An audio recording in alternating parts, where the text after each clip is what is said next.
A day after President Trump announced his tax plan, his administration trying to sell it to the American public and convince them it doesn't help wealthy people like our commander-in-chief. President Trump unveiled his plan for tax reform by calling for Democrats to join Republicans in support. Today, tweeting, "Democrats don't want massive tax cuts. How does that win elections? Great reviews for tax cut and reform bill." White House says the plan is revolutionary, insisting it streamlines the system and benefits the middle class. We're going to make sure that nearly every American can file their taxes by themselves on a single sheet of paper. The details are forthcoming, but the new proposal calls for slashing the tax on corporations, now at 35%, to 20%. For individuals and families, reducing the number of tax brackets from 7 to just 3. And doubling the standard deduction for families. That would mean no income tax whatsoever on the first $24,000 of income. Trump is proposing eliminating the estate tax, something that is only paid on estates valued at more than $5.5 million for individuals and $11 million for couples.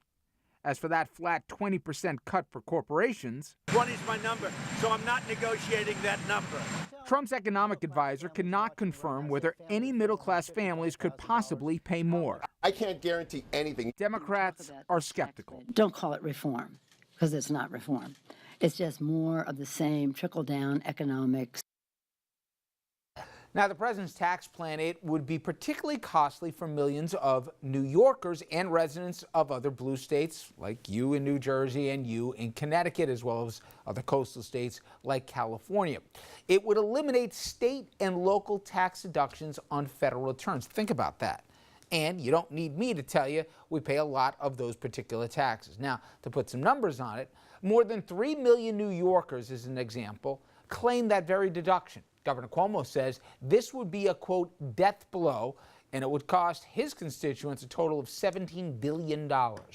Governor's office also says the average tax hit would be more than $4,000 per family, and as many as 40% of New Yorkers would see an overall increase. All right, let's bring in our panel right now. Richard Brodsky, former Democratic New York State Assemblyman from Westchester County. Bill O'Reilly, the good one, a former Republican strategist, now a member of the Conservative Party. We'll talk about the party a little bit later on in the program. And Andrew Whitman, our senior political correspondent. So it's funny. I thought, Bill, and there even may still be, let's be honest, it's just early on in the process, but there's an appetite for tax reform. And as the president said, he goes, who's against cutting taxes politically? Be careful where you go. But where I think this turned is a couple things, at least for me. If you're a blue state, if you're a red state, clearly there's a difference in your treatment. And moreover, people may not know, or people may know, but they may not really, what the AMT, the alternative minimum tax is, but I guarantee you they're going to know in the next week or so. And when they hear a state tax again, two things. The president said, listen, guys like me are going to lose, meaning the president's going to lose here. He's going to pay a lot more than he did before. It's not true. And then moreover, everybody in the middle class is going to do okay. That interview with Gary Cohn, Stephanopoulos prefaces and goes, what if you're in New York? Well, maybe not everybody. So the consistency that, you know, rising tide lifts all boats or whatever, they've already had a messaging problem day one out of the gate, I think. Yeah, and I think it's, I mean, I'm in a few places on this one.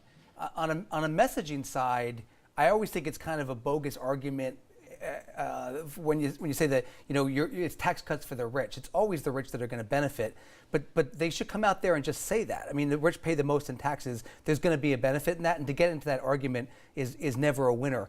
I think what we really need to see is where those brackets go, because that's going to depend for New Yorkers, for people in New Jersey, Connecticut, high, you know, state and local tax states. We really need to see the details on that, and that's where I think you're going to see members of Congress, Republicans, being a little cautious on where they're going with this right now. Because you think they're going to be cautious? They have to be until they see the It's going to blow the debt out by trillions. Yeah. How is that cautious? That's the other point that I wanted to say was that you know, as a fiscal hawk, I don't think we should be cutting taxes that don't spur economic growth, that can't demonstrably be showed to spur growth, because that's what we need to pay down the debt. I think we might actually have consensus on one thing at the table. Corporate taxes, maybe you think 20% is too low, but 35% is too high. I don't have a problem with reducing corporate taxes. Only if you get rid of the loopholes, That's though, the because point. the functional rate is significantly lower than 35%. I think it's around 20%, Yeah. or maybe even lower. So if you just cut the rate, but you don't cut the loopholes, that's going to drop the business rate to like 6% or 7%. I mean, Corporations will pay substantially less than human beings. Look, the rhetoric of this is politically sound. If Trump is smart enough to match what he actually proposes to what he says he's proposing, there's a pathway for him. If this really does benefit the middle class, and not just some of the middle class, if this really does enhance investment, but then you bump into things like eliminating the estate tax on 4,700 families. Well, I had two optic problems for me today. One was what you just mentioned was the estate tax. Like, how do you sell to people? A couple making 11 million, we got to fight for these people here that they're inheriting it, right? I can even make an equity argument that why should you pay tax twice here? But it's the wrong argument to have right now. but you know that standard argument. Which is, He's certainly not the you'll first be there one to at some say point. it, okay? He's certainly not the first one to say it. But he clearly would benefit, as would his heirs, if you repealed the estate tax. So for him to say it doesn't matter. Then the other one was, which I thought was creative of him, Richard, was the carried interest loophole. Okay? He talked about that on the campaign ad nauseum. I didn't hear anything about it today. That would put him at odds with Wall Street Republicans because that could have been a play to the middle class. There are two ways to look at an initial offer. This is my offer, I'm sticking with it. Or, come on, come back to me with something.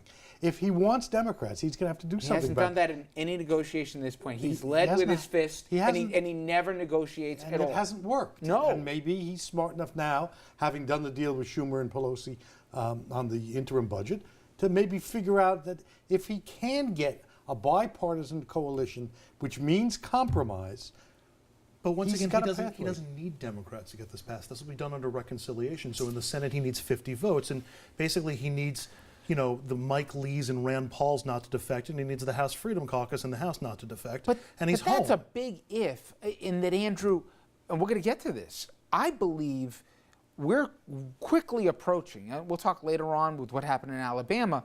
We have three political parties for all intents and purposes right now in Washington. You have the Democrats, who are pretty much monolithic, that they are voting, at least for now, as an entity, like a bloc. Then you have the traditional Republicans, if you will, where you used to be. And then you have the Moore wing with the Rand Pauls and, the Ted Cruzes and a growing number of them who are going to say, if this adds $1 to debt here, we're not going to do it. Where do you find a deal? You're an optimist. The change from someone like Luther Strange to Roy Moore, which is a change from a sane right-wing reactionary to a crazy right-wing reactionary, is not functionally significant. It's good theater. We'll have more No, theater. I disagree with you. But there is nothing that Roy Moore will vote yes on that Luther Strange wouldn't have also voted. Oh, no. yes on. I think, and maybe we'll talk about this later, but I think that there is the conservative, like you mentioned, where you're sympathetic to, which is we're supposed to be the pay-go party. We're supposed to have They the fiscal never discipline. were. I'm sorry, this is a big, big number to pretend it's not there of a debt. See, that's the interesting thing when you talk about a Ted Cruz or some of the Freedom Caucus people. I think those people are going to be the responsible ones in this. Where, yes, there's an appetite for tax cuts. $3. But no, $3. You got it. $3. You're on. I'm with him. But yes, there's an appetite for tax cuts. But you have to be smart about them. You can't. It's not Christmas every day. You can't just give it all away. It's got to be targeted towards exploding the economy. I know we're tight. Otherwise, we're stuck on the debt. I know we're tight, but they've invented the science that allows this to happen because they'll say it stimulates the economy to this much, and so that puts more money into the federal coffers. We tried so that it with the doesn't Laffer curve, but and they people keep, don't buy but the they trickle keep down. trying it, and they keep selling it. Dynamic scoring is the new phrase that they're using. But there are some tax cuts that do work, and you can get buy-in I understand from that, both but you sides. can sell that to Republican voters without necessarily having to keep the bottom line. You're at 4.5% inflation. Unemployment. You're at a low inflation. What are you going to stimulate? But you're at 3.5% growth right now. It is moving in the right direction. If you bring some of that foreign money back on shore, you're going to get economic growth. If you do the capital deal where you do write-offs right away, you're going to get investment in You cannot light stimulate manufacturing. this economy enough to pay for these tax cuts. All right, we're going to take a break. Well, on the other side of the break, it's true, we've talked a lot about, and there's developments now. The Menendez corruption trial continues in federal court in New Jersey, and our Dominic Carter was there today. A Democratic congressman on Long Island, he's pushing to crack down on corruption, getting rid of a loophole he believes that exists, making it easier for prosecutors to handle these cases. That after the Supreme Court basically changed the definition of the very word and enabled convictions of Shelley Silver and now Dean Skelos to be overturned.